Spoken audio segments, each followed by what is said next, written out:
Saat menaiki kereta api dari Jakarta ke Bandung, pasti akan melalui sebuah jembatan, yang berada di atas lembah dengan disuguhi oleh panorama yang memukau, tidak tanggung-tanggung. Jembatan tersebut merupakan jembatan kereta tertinggi di Indonesia.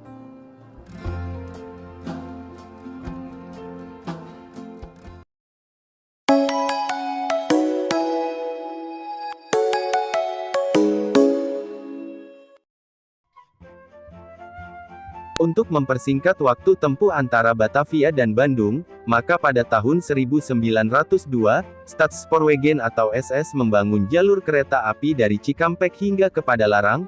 Jalur tersebut melintasi medan yang sangat ekstrim yang berupa lembah, dan perbukitan, sehingga harus dibangun terowongan dan juga jembatan-jembatan yang panjang, salah satunya adalah Jembatan Cisomang.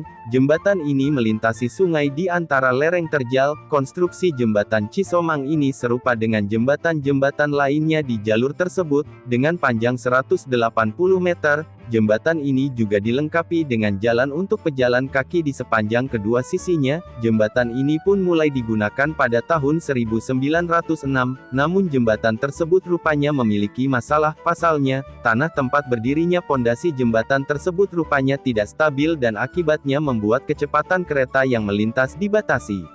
Untuk mengatasi masalah tersebut, maka dibangunlah jembatan kedua yang letaknya berjauhan dengan jembatan yang sebelumnya. Jembatan baru ini memiliki panjang 240 meter dan berada pada ketinggian sekitar 100 meter dari permukaan tanah dan terletak di lembah curam. Jembatan Cisomang kedua itu akhirnya digunakan mulai tahun 1932, dan langsung menggantikan peran jembatan lama. Sementara itu, dengan tidak digunakannya lagi jembatan Cisomang pertama, maka pada tahun 1936, bagian rangka utama jembatan tersebut kemudian digunakan untuk menggantikan rangka jembatan lama Jembatan Lewi Jurik yang berada di lintas Padalarang Cianjur. Proses penggantian rangka jembatan ini hanya memerlukan waktu 1 malam dan akhirnya selesai pada pagi hari tanggal 29 Oktober tahun 1936.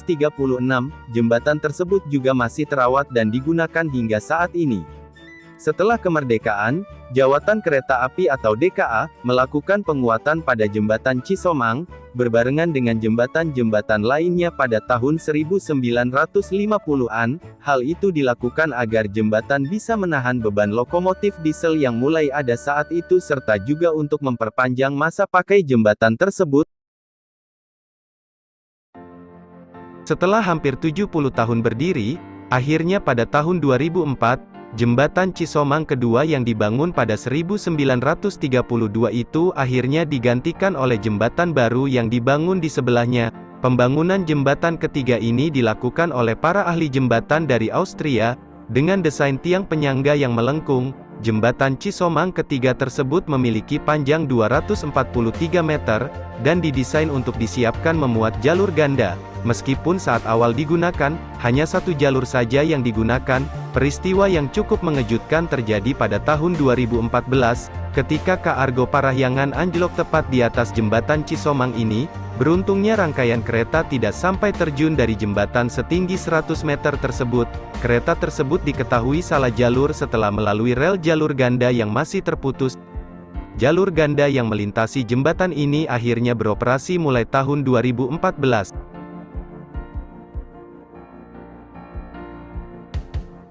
Kini, setelah melewati 3 generasi, Jembatan Cisomang menjadi sebuah hal yang ditunggu-tunggu saat menaiki kereta api karena panorama, dan sensasi ketinggian jembatan kereta tertinggi di Indonesia ini. Subscribe untuk cerita-cerita menarik lainnya.